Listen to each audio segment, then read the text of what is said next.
بسم الله الحمد لله والصلاة والسلام على رسول الله وآله وصحبه ومن والاه رب يسر وأعن يا كريم وافتح بالحق إنك الفتاح العليم. So we're in the kind of forecourt of Ramadan, or the changing rooms perhaps, before we take the plunge. Some of us have been fasting a bit, kind of out of respect for the fragrance of the month as it approaches. And the theme at CMC in our free public presentations this year is going to be the Quran.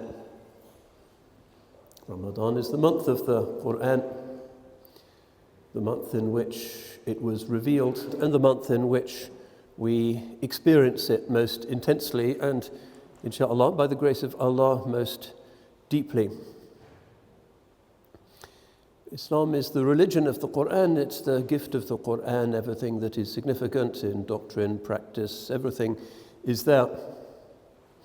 What I'm going to try and explore this morning is that Ramadan is an opportunity to reflect on the way in which we relate to this gift, and the way in which perhaps we can set our situation right in the face of the myriad challenges that face us as individuals, as communities, as Bani Adam sharing this planet. We're not in good shape. The Quran, ostensibly emerging in the 7th century, but in reality predating all of the centuries, is not just a set of propositions about the ideal life, how to live in harmony with human beings, with the Creator, with the natural order, with ourselves, but is also a Furqan. We often hear this, the Quran, the Furqan. Furqan is one of the many names of the Quran. It gives itself that name. Nazzal al-Furqan, the differentiator, differentiating obviously truth from falsehood. There is one, there are not many. There is life everlasting, there is not a terminus to our consciousness. There are universal values and ethics, not just stuff that human beings make up to suit themselves or to suit the perceived utility of a particular time. قَدْ تَبَيَّنَ الرُّشْدُ مِنَ الْغَيِّ. Truth stands distinguished from falsehood. But the Furqan also in a kind of cosmic way, explaining where we stand in the enormous sweep of the history of our species, and indicating ways in which we might restore ourselves in this age of myriad sicknesses. One of the interesting paradoxes of the age is that although officially we all still believe in progress, not everybody is convinced that things are getting better. Look at the BBC report on their website last week. So dismal I could hardly get to the end of it. The mental health crisis in modern Britain, especially amongst young people, the 18 to 24 age group, particularly hard hit. 50 years ago, it was the other way around. As you got older, you felt kind of depressed, anxious. Things maybe weren't working out for you, but now overwhelmingly it's the young, a time when there was once carefree friskiness and optimism and health. No longer is this so. 26% of men of that age group now have diagnosed mental health conditions in the UK, 41% of women. What happened to all of the liberations that we were promised? We have more gadgets, we have more rights, maybe we have more options and possibilities. We can reinvent ourselves in radical new ways, but happiness seems to elude us. An age of plenty, an age of melancholy.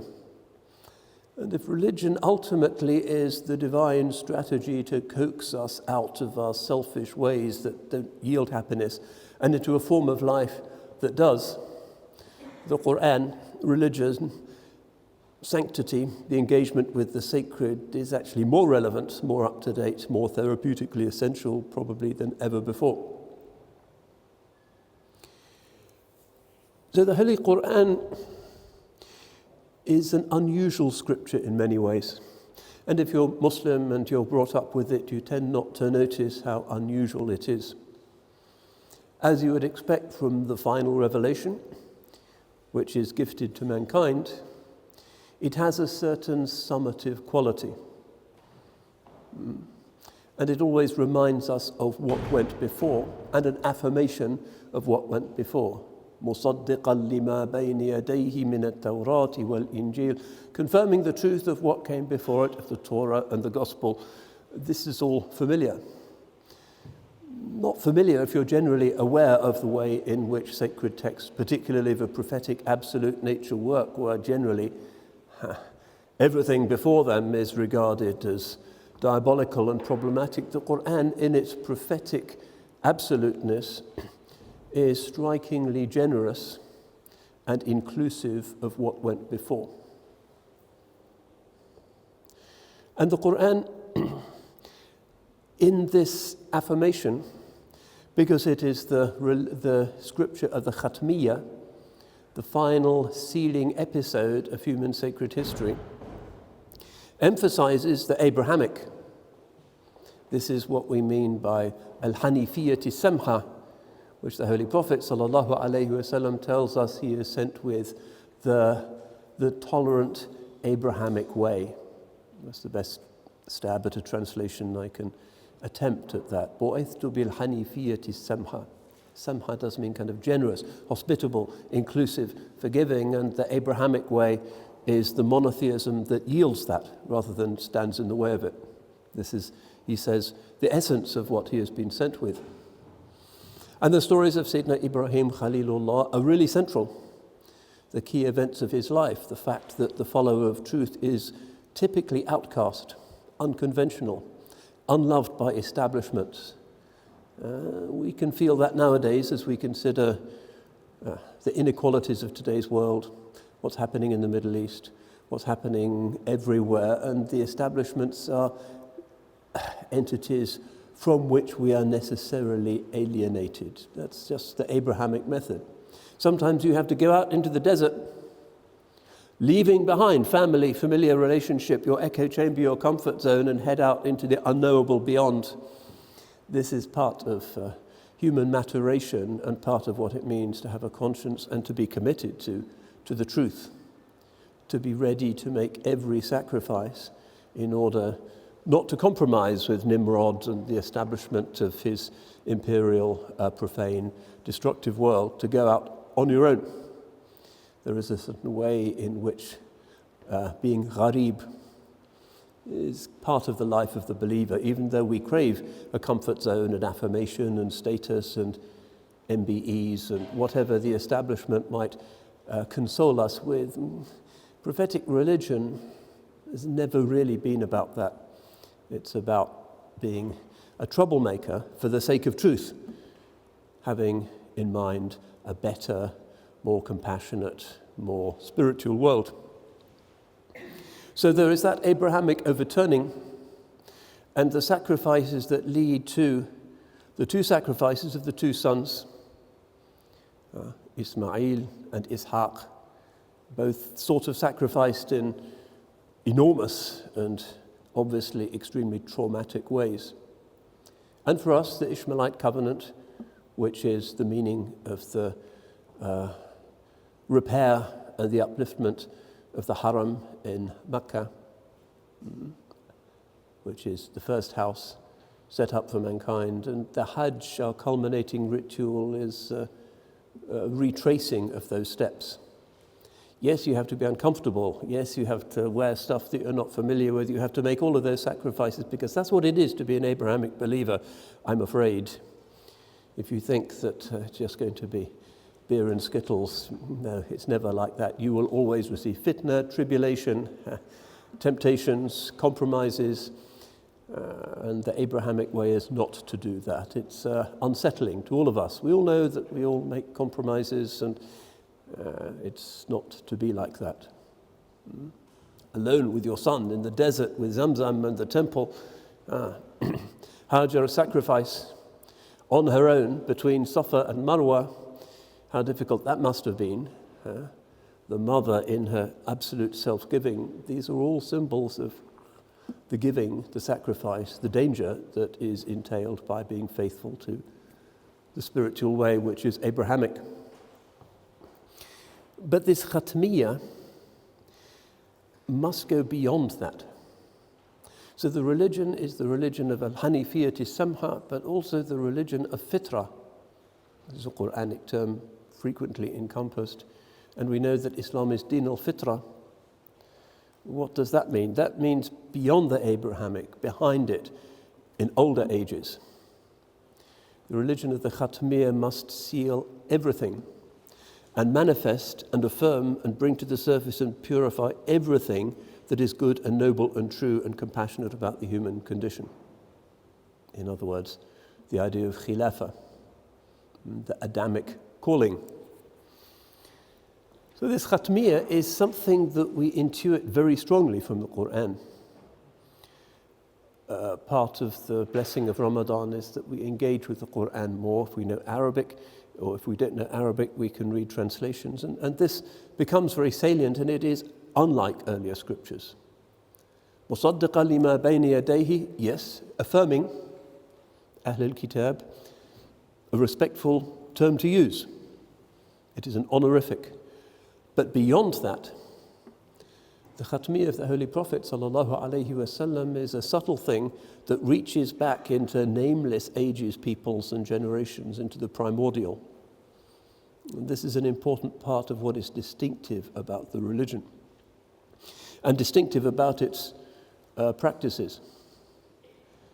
يا أيها الذين آمنوا كتب عليكم الصيام كما كتب على الذين من قبلكم لعلكم تتقون. O you who have Iman, fasting is prescribed for you as it was prescribed for those who came before you, that perhaps you might have wariness, consciousness of the divine. That's the effect that it has. الذين من قبلكم, those who were before you. Indeed, we can see not just the fasting in Christianity and in Judaism, Yom Kippur, etc., etc. Of course they have it, they know its benefits, but before that, it's a very primordial human practice, ancient, part of the fitra, to step back. It's intermittent fasting, not just because you've run out of the gazelle that the leader of the tribe's hunters has just killed and you're hungry for a bit, but because of a conscious determination to step back. So fasting is something that connects us to the anciently human and the primordial, and therefore to the natural. But makes us distinct from the other species because they don't fast unless they have to. Siyam ijbari. We have siyam ikhtiyari. We can choose to hold back, whereas no other order of the animal world can do that or needs to do that. This is part of our khilafah status. It's part of what it is to have a sacred culture whose function precisely is to restore us to the fitrah, restore us to our balanced place, the mizan in the order of creation. So primordial peoples always have fasting. It seems to be universal. And if we look not just at their practices of fasting, but at the other things that they do, and we're not talking here about demeaning stereotypical images of Stone Age man, kind of Fred Flintstone or whatever stereotype we have of how things were, but at the example of the peoples who still just about managed to survive, or who have been documented by 19th, 20th century anthropologists, those who weren't intoxicated by race theories of various kinds, to see how they were as a kind of mirror of how humanity was in the tens of thousands of years before the Hanifiyya, before the Abrahamic, the ancient times. Then we start to see what we really mean by Islam as the religion of fitrah, the primordial natural disposition. Too many syllables there, but how else can we translate it? It's one of those, well, all of the Qur'an's key terms don't work very well in European languages whose sensibilities and categories and priorities have been shaped by a completely different sacred and or secular tradition. It's always a problem translating them. Primordial natural disposition. فِطْرَةَ اللَّهِ الَّتِي فَطَرَ النَّاسَ عَلَيْهَا, the Quran says. Allah's fitrah, which He created human beings upon. In other words, what's natural, what's indigenous, what's primordial within us. So look at those communities. Some of you may have been to Dar al-Islam in New Mexico, the famous North American Muslim retreat center. It's quite close to the Navajo reservation, a bit to the north. It's 400,000 of them. It's the biggest of the Native American tribes, the red people. They have fasting, for sure. And we know what their form of being primordial or fitri is because they're still doing it. Some of them. McDonald's has made inroads. Evangelical Christianity has made inroads. Alcohol has certainly made inroads, but you can still see their thing. And by visiting those places, you get a sense of why we call ourselves and why the Quran emphasizes this idea of fitrah. And something like the ancient, timeless magnificence of Ramadan really reconnects us with that. The Navajo people, the Diné people, they do a lot of fasting. And the fasting tends to be connected to natural cycles. They have a big fast where there's an eclipse. They have a lot of other fasts. And generally their forms of worship, their acknowledgement through the human body of the natural forms of nature and their environment are cyclical. Lunar calendar, very important. Not a solar calendar which doesn't coincide with what you can actually see and what's going on at night when you're hunting. Lunar calendar. Quran is very emphatic that you don't mess with that. Ramadan, another way of reconnecting us to that. The dawn chant. The Navajo elder gets up in his hut, they call them hogans, and sprinkles water over his family to get them up for the dawn chant. The blessing way. The memorization. They don't sit there with books. It has to be memorized. And some of their ceremonies go on for 7 days, and it's memorized, and the chants and the stories of the origin of the world and their ancestors, very primordial. When you see that, you get a clearer sense of what the Quran is doing when it says you are to be of the religion of the fitrah. Reconnecting, for sure, affirming selectively with the way of the Bani Israel, the way of the people of Isa, alayhi salam, for sure, alayhimus salam. But there's something about the religion of Islam that insists that we reconnect in some way with something much, much more ancient. One of the positive things about being alive in the modern world is that we know how ancient our species is. If you go to, interestingly, the land traditionally associated with the birthplace of Ibrahim alayhi salam, the town of Urfa, Şanlıurfa in Turkey, beautiful place, suffered a bit in the earthquake. May Allah heal their sorrows. You can pray in the little mosque, which is the cave where Ibrahim Khalilullah is said to have been born. You can see the place where Nimrod was supposed to have confined him in the fiery furnace, the catapult. It's all kind of there in the sacred geography of the city of Urfa. Lovely place to spend time. A few miles away, there is an archaeological dig which for the last 20 years has been pretty clear that this is the oldest settlement ever, Karahan Tepe. And they've only dug up, archaeologists, they tend to work with toothbrushes, so they take their time. 20 years, they've dug up 5% of the site. They think 5% of it. And there's houses, and there's streets, and there's what may or may not have been temples. Remember, this is really ancient. They think probably about 10,000 BC. All the traditional theories turned on their heads about the origin of civilization. This is almost 3 times as old as the pyramids. This is really ancient. No writing. This is the pre-pottery Neolithic. They don't even have a name for that culture or that civilization. They're still working it out. Difficult without writing, without inscriptions. There's animal things, and leopards seem to have been a big thing in their culture, but they don't really know who they were, or what their sacred way was. But of course, people of Deen, maybe 12,000 years ago, before there were wheels, before there was agriculture, before there was anything, there were these people and ritual worship, relationship to sun and moon, cyclical existence. We have to assume as Muslims, and this is not some kind of Eric von Daniken fantasy, you have to filter what you read on the internet about these ancient peoples, because flying saucers appear sooner or later. I don't know why the Western mind likes to attribute everything interesting from the ancient world to aliens. No idea. But if you look at the actual scientific facts and what they've dug up, clearly these are Bani Adam, human beings, with all of the concerns of normal human beings: reproduction, fertility, ceremonial burials, grave goods, therefore presumably belief in life after death. Bani Adam, really old.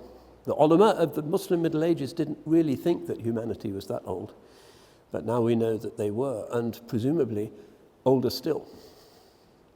That was a civilization. They think there's 120 such settlements in that part of Turkey. Must have been magnificent in its way. Before wheels, before crops, different people, but Bani Adam. So it's important for us theologically, when we read the Quran, to have in mind not just the Abrahamic Hanifiya thing, which is very specifically the way in which we configure our understanding of monotheism, what Native Americans often refer to as the Great Spirit, but something older still. The Quran's Khatmiyya, its proclamation of the end-time revelation beyond which nothing will be necessary, because it's all in this Jami', this comprehensive book, incorporates that as well. And as we go through the Quran in Ramadan with this in mind, we see so many signs. One of them is the emphasis on the natural world in the Quran. وَإِن مِّن شَيْءٍ, there's nothing, إِلَّا يُسَبِّحُ بِحَمْدِهِ, but that it hymns Allah's praise. Tasbih is the proclamation of Allah's otherness, His glorification, His tanzih. The Quran is saying everything is doing that. Tell this to a Dine elder in New Mexico, and they'll say, absolutely. Can't you hear it? The praise is everywhere. You just need to put your phone down and be still and be aware of the mountains, and you hear it. It's the most fundamental, obvious human truth. You hear it. The tasbih have everything in its lisan al-hal. And then every animal. وَمَا مِن دَابَةٍ, there's no animal upon the earth. وَلَا طَائِرٍ يَطِيرُ بِجَنَاحَيْهِ إِلَّا أُمَمٌ أَمْثَالُكُمْ مَا فَرَّطْنَا فِي الْكِتَابِ مِنْ شَيْءٍ. There is no animal that crawls on the earth and no bird that flies with its two wings, but that they are nations like yourselves. We have left nothing out of the book. Maybe this is an indication that this is the necessity for the people of Islam to reconnect with that ancient thing, which cynics will call animistic and shamanistic and primitive. Doesn't matter. Those are not crude people. Those are very refined people. Look at any 19th century photograph of some grinning anthropologist or cowboy or circus entrepreneur standing next to any elder from any Native American tribe, and you'll see the shifty smirkiness of the white face and the intense dignity and immobility of the Native American space. You can see, who's primitive here? Who is the primitive? Who is the savage? These are refined people. They just don't need wheels or something. This is normal humanity. For 99% of the history of Bani Adam, that's how we have been. It's normal. So the Quran, this is in Surah Al-An'am, is telling us, and if you look at the tafsir, you can see the ulama are kind of taken aback by this. What does it mean for the animals and the birds to be nations like yourselves? Well, really? Fakhruddin Razi lists 6 possible interpretations. Other Mufassirun have others. He says, well, they're nations like ourselves because they have basic biotic functions like reproduction and eating, and they die, so they're like ourselves. That's one interpretation. Another one is that they have senses like ourselves, unlike, say, the plants. Another one is that they have some kind of consciousness, temyiz. But then the verse goes on to say, then they will be resurrected to their Lord. And that's when the traditional tafsir writers kind of almost blow a fuse. Animals resurrected. Mu'tazilite sect, of course, have no problem with this because of their idea of awad. Because God is just, every animal that suffered in the world has to be resurrected to receive a just compensation, and then God is just. We don't have that kind of mechanistic idea of sort of automated idea of salvation, a kind of karmic view. It's not like that. The divine is free, not constrained. But what does it mean for them to be resurrected? What is this? It's certainly not biblical. We're here beyond the Yahud and Nasara into some different space where the biotic is central. Nations like yourselves, then resurrected unto God. Well, you can read the tafsirs for yourself and see what they say, but it's an interesting example of the radicalness of the Quran causing stress to the formal patterns of exoteric interpretation. But in any case, we know, as we read the text, again and again references to the natural world and also the requirement to contemplate that. Not just the biotic, but the mineral, the celestial. إِنَّ فِي خَلْقِ السَّمَاوَاتِ وَالْأَرْضِ وَاخْتِلَافِ اللَّيْلِ وَالنَّهَارِ لَآيَاتٍ لِأُولِي الْأَلْبَابِ. Truly in the way the heavens and the earth have been created and the succession of night and day are signs for people of, another untranslatable Quranic term, lub albab. It means like a seed, a core, which has the sense of something that is within us that wants to be more than it currently is, to flower, to flourish, whatever. It's quite a pregnant kind of word. There's something within us that craves signs, and even the succession of night and day, the cyclical, the world, everything is signs. The whole world is made of signs. And in our traditional kalam, aqidah, we have this very radical view of everything being nothing other than the direct, unmediated action of Ar-Rahman. Everything. There isn't really any cause and effect. Moments are not causally connected. In every moment, he recreates and therefore is absolutely present in his purposes and in his names, discernible to the ulil albab. This has to be something that we pay attention to in Ramadan, because it seems to be an axiom that the Quran is trying to tell us this particular style of spiritual way, which is the Islamic way, which is the Muhammadan way, the way of the one who lived in pure nature primordially in Al-Madinah Al-Munawwara, the one who left many teachings about animals, the one who seems to communicate with them, the hadith in Abu Dawood, which again kind of mystifies the commentators.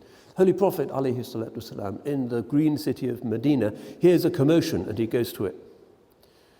And a farmer's camel has kind of run amok, foaming at the mouth, uncontrollable. Everybody's afraid to go into its field and to deal with it. And he goes in, sallallahu alayhi wasallam, puts his hand on the animal's head. The animal is still. And he comes out again and he says, this animal tells us that it's been overworked and overburdened. The owner of the camel comes up in tears, probably, saying, it's true, Ya Rasulullah. And so, out of respect for the Holy Prophet and out of a sense of guilt, he kind of puts that camel into a luxurious retirement, never has to do any work again, gets the best kind of fodder. many hadiths like this, and that's just an outworking of the Quranic insistence. Nations like yourselves. And so the man of Medina, this primordial man of Fitra, as well as the Hanifiyya, is telling us something about our relationship to the biotic world, which is kind of something rather important, and has to be an essential part of following the Sunnah. This is part of what it means to be a true emulator of the chosen one, sallallahu alaihi wasallam, whose life is shaped through the ibadah by the rising and setting of the sun, by the phases of the moon, primordial people in the midst of the modern uproar, still connected. This is part of the Qur'an's gift. The style of this final ummah is to be a kind of primordial style, a return to whatever is best and purest and monotheistic about the truly ancient, unnamed peoples who were with other ummahs. That verse in particular, go to any Native American reservation and they'll smile. Of course, they're peoples like ourselves. There's the people of the eagles and there's people of... That's exactly how they see it. Again, this is not really something you find in earlier monotheistic scriptures, not really. It's one of the khasa'is, one of the special features of Allah's book. And of course, in the contemporary sort of green theological world of everybody caring about nature and buying aloe vera, organic shampoo, and that whole commercialized, inevitably, cult of pretending to be in harmony with nature, it's actually very beautiful. It's an authentic way of doing it. In other words, a ritual, sacred way of doing it, rather than just voting for the Green Party and then being like everybody else. It's an authentic enactment of the reality of our ineluctable belongingness to the magnificence of creation. So what can we say, maybe a little bit more theoretically, about what the Qur'an is inviting us to partake in, the banquet of creation, that seems to make it distinctively Islamic? Well, there's the famous book by the philosopher Friedrich Nietzsche, which I was looking at recently, The Birth of Tragedy, where he's reflecting in his usual polemical way about the decadence and mediocrity of bourgeois modernity. And how do things go so terribly wrong? Why are we so miserable? And he looks back to ancient Athens, where he sees in the theatre a kind of world-affirming embrace of tragedy and humour and the sacred, all rolled together in a single cultural form. And then he says the problem with the West since then is that they've put those things apart and they can't relate them holistically. Life is fragmented, and therefore our consciousness suffers. Melancholia ensues. And he looks around for cultures that he thinks perhaps have taken us back to that embrace of the tragic and the comedic and the sacred and everything and the natural world. Can't really find it. But he has this differentiation between the Apollonian and the Dionysian, which is all over Western philosophy, feminism as well. These are the two sons of Zeus who are kind of opposite principles in their pagan mythology. The Apollonian is linear, rational, individualistic. The Dionysian is not linear but is cyclical, is to do with nature, to do with reproduction. It's ecstatic. And he's looking for a culture that puts these two together and does not deny, as he thought bourgeois European Germanic culture in the 19th century had definitely done, preferring the Apollonian, the individualism of the Enlightenment, the idea of linear time leading to a shining future when there'll be steam engines everywhere and good dentists and whatever they thought they had to look forward to. The triumph of the master race. It was that age. He wants to bring back the Dionysian. Not quite sure how. How can you embrace life with its pain as well as its amazingness in a single attitude? Some modern, I mentioned the feminist writers have worked with this. Camille Paglia, actually definitely worth looking at. She has a lot of chatty videos on YouTube, and you might think, she's at the opposite pole of anything Muslims believe in, lesbian, atheist, feminist, etc., etc. She's really smart, actually. And she, in one of her most famous books, appropriates this Nietzschean dichotomy come diagnosis of the modern schizoid personality as a gendered thing. The Apollonian is the linear male individual, thrusting, striving, triumphant, looking to the horizons. The Dionysian is the chthonic, she prefers the word chthonic, that is to say earth-based, feminine, cyclical, fertile, ecstatic. So her view is the view of the whole course of civilization as being the progressive fight of the male principle against the female. You can imagine that a lot of feminists who like to see things getting better not being comfortable with this, which is hugely controversial in that world. But it's an interesting read.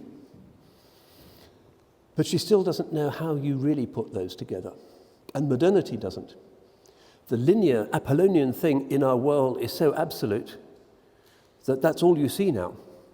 Walk through modern cities, nature has been banished. Maybe in the Lloyd's office there's a small, sad-looking aspidistra in a pot somewhere with a few cigarette ends in it. Maybe that's all that Dionysian that nature is allowed to be. And probably health and safety are going to say, take it away for some reason. A trip hazard, or it's whatever. And the triumph is of the steel, the glass, the concrete, the linear, the masculine. And what she's looking for is some way of reintegrating the biotic, the chaotic, the ecstatic.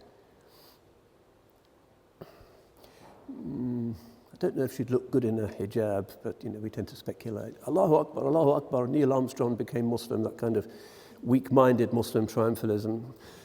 But what's important is that these thinkers, whether it be the very discrepant figure of Nietzsche or the very discrepant feature of Camille Paglia, are aware of this dichotomy in our culture, of the linear against the cyclical.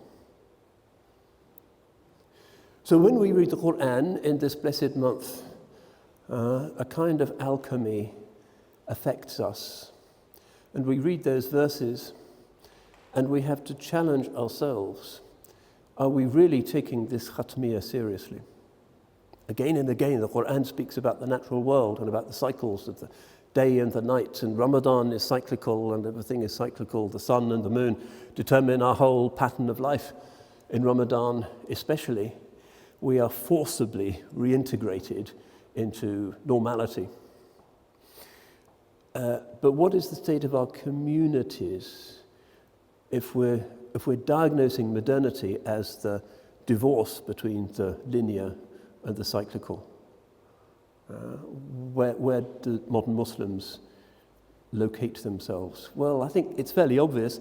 Because of modern influence and because of a frightened reflex against modern influence, we tend very much to be linear, to be absolute, to be quite individualistic, to be progress-oriented.